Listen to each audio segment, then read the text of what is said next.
एक समय की बात है, किसी गांव में एक साधु रहता था। वह भगवान का बहुत बड़ा भक्त था और निरंतर एक पेड़ के नीचे बैठकर तपस्या किया करता था। उसका भगवान पर अटूट विश्वास था और गांव वाले भी उसकी इज्जत करते थे। एक बार गांव में बहुत भीषण बाढ़ आ गई। चारों तरफ पानी ही पानी दिखाई देने लगा।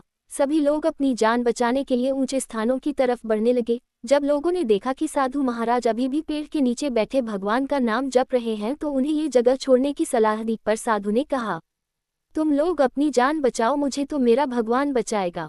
धीरे धीरे पानी का स्तर बढ़ता गया और पानी साधु के कमर तक आ पहुंचा। इतने में वहां से एक नाव गुजरी। मल्लाह ने कहा, हे साधु महाराज, आप इस नाव पर सवार हो जाए, मैं आपको सुरक्षित स्थान तक पहुंचा दूंगा।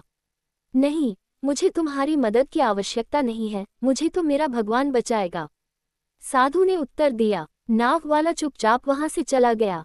कुछ देर बाद बाढ़ और प्रचंड हो गई। साधु ने पेड़ पर चढ़ना उचित समझा और वहां बैठकर ईश्वर को याद करने लगा। तभी अचानक उन्हें गड़गड़ाहट की आवाज सुनाई दी।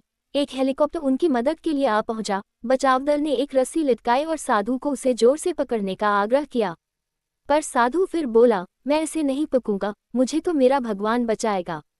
उनकी हट के आगे बचाव दल भी उन्हें लिए बगैर वहां से चला गया। कुछ ही देर में पेड़ बाढ़ की धारा में बह गया और साधु की मृत्यु हो गई। मरने के बाद साधु महाराज स्वर्ग पहुंचे और भगवान से बोले, हे प्रभु, मैंने तुम्हारी पूरी लगन के साथ आराधना की, तपस्या की, पर जब मैं पानी में डूबकर मर रहा था तब तुम मुझे बचाने नहीं आए, ऐसा क्यों प्रभु?